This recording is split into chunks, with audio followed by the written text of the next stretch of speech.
Es una gran bendición compartir parte de las hermosas verdades de nuestro gran Dios y Salvador Jesucristo. Estar en contacto con la verdad significa, de hecho, prestar atención a la voz de nuestro Creador. Hoy abordaremos el tema Grandes para servir. Leo Romanos capítulo 9, versículo 12 en el nombre de Jesucristo.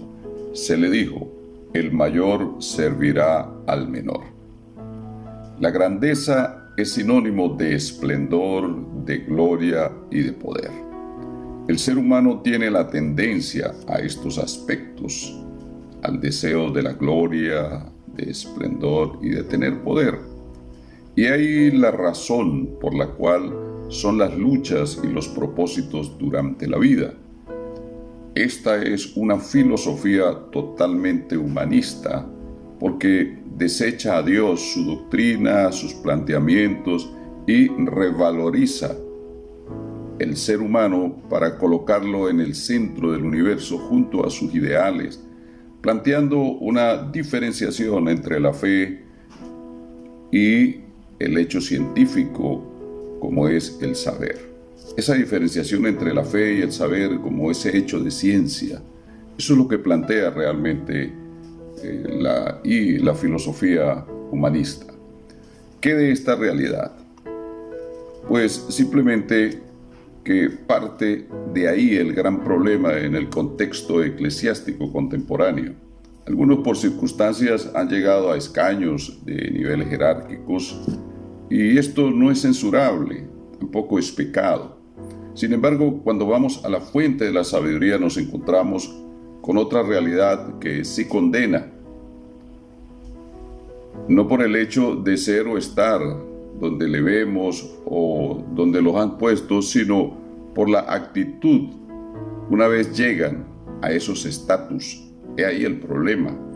Y radica en aquellos hombres que pregonan ese glorioso evangelio y el nombre de Jesús, pero hay una tendencia, su tendencia es alcanzar la grandeza para tomar señorío. A esto le llamo el podium del triunfo, que cuando el creyente lo malinterpreta, genera ínfulas de poder, pues muestran vanidad, muestran aires de grandeza de manera desproporcionada, aparentando y haciendo creer que efectivamente ellos tienen la autoridad absoluta y por ende la última palabra en las decisiones. Este fenómeno afecta a los líderes eclesiásticos, a los líderes religiosos que no logran comprender una autoridad delegada y que su función sencillamente es servir. De hecho, la palabra ministro o ministerio significan respectivamente servir y estar al servicio de los demás. El apóstol Pablo, desde el mismo momento del encuentro que él tuvo con el Señor, él entendió que su llamado era para servir. Él dijo: Señor, ¿qué quieres que yo haga?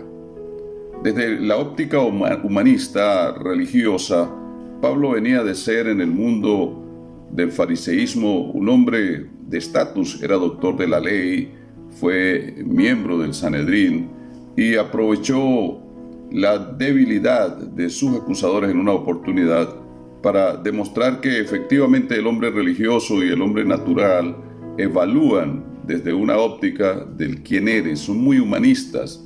Dice Hechos 23:6 que Pablo, observando que una parte era de saduceos y otra de fariseos, alzó la voz en el concilio y dijo: varones hermanos, yo soy fariseo, hijo de fariseo, y creo en la resurrección, y por esto se me juzga.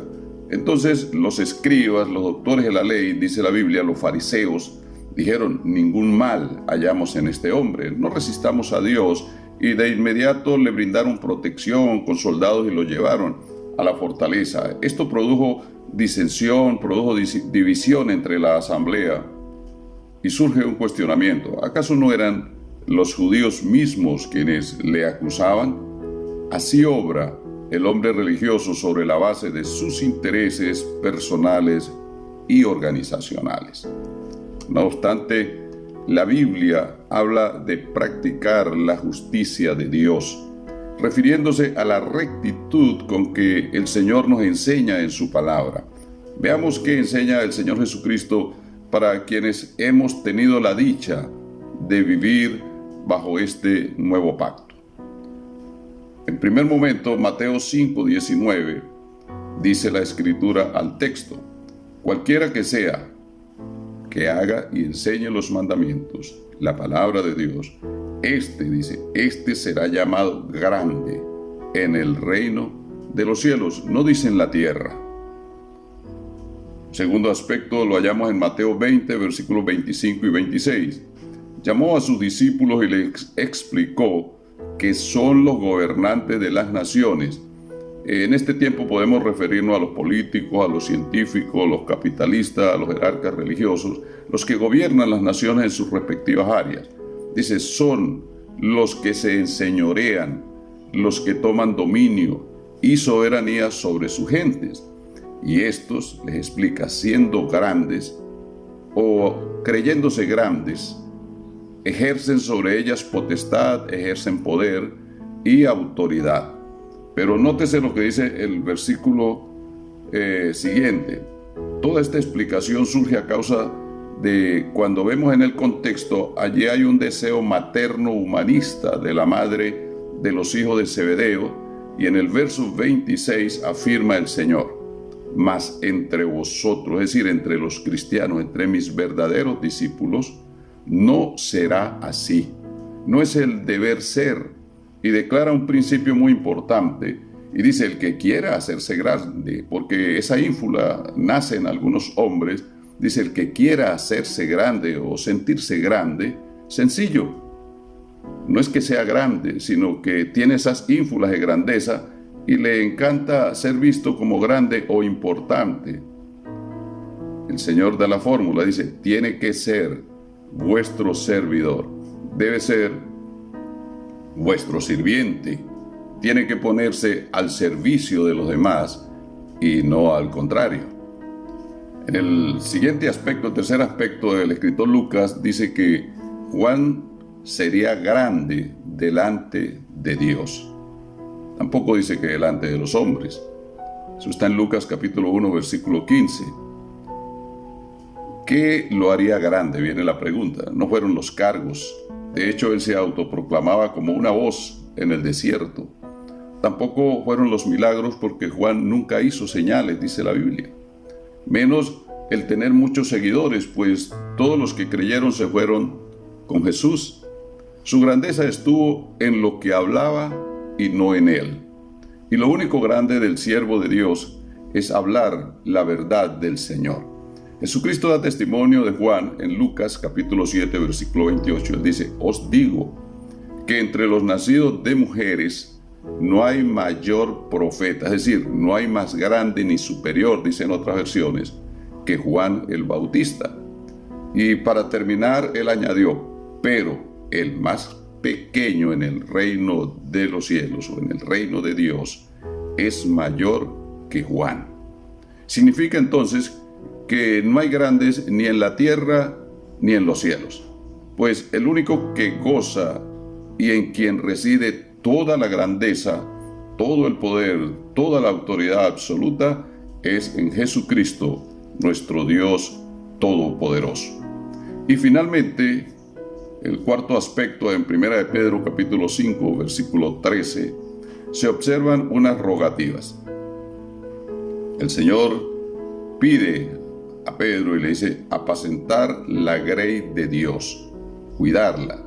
Y explica que dichas acciones tienen que ser no forzadas, sino que deben hacerse de manera voluntaria, es decir, con agrado.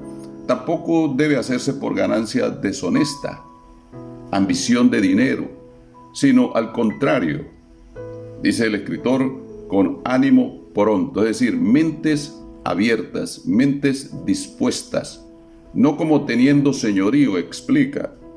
En otra versión dice, no actúen como si ustedes fueran sus amos o dueños de esos rebaños. Actúen para ser ejemplos, modelos a la grey, al rebaño de Dios. Entonces, es tiempo y hay necesidad de reconocer en tu mente y en tu corazón que no existen grandes entre los hombres. Hebreos 7:4, el único grande que aparece en la Escritura es Melquisedec, y se refiere a una tipología del Señor Jesucristo. Proclamemos la grandeza de nuestro Dios y Salvador. Incluso en términos más inteligibles, se puede decir que lo grande es medible, pero nuestro Dios es inmensurable.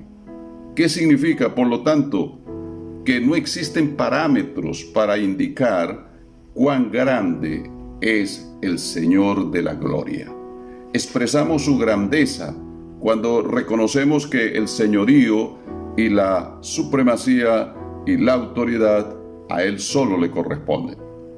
Te invito a seguir en contacto con la verdad y aprendamos lo que dice Jueces capítulo 9, versículos 7 al 15, donde el olivo, la higuera, la vid consideraron que estaban claros en la función que Dios les colocó, y que no era cuestión de ser grandes sobre los demás árboles, sino que al contrario, cosa que sí le gustó a la zarza, ya que su único fruto que buscaba era la grandeza. Venid, dijo la zarza, y abrigaos bajo mi sombra, y si no, salga fuego de mí y los devore. Así es la mente y el deseo de quienes aspiran ser grandes sobre la tierra. Tu conexión con Cristo es la mejor grandeza y tu mejor decisión.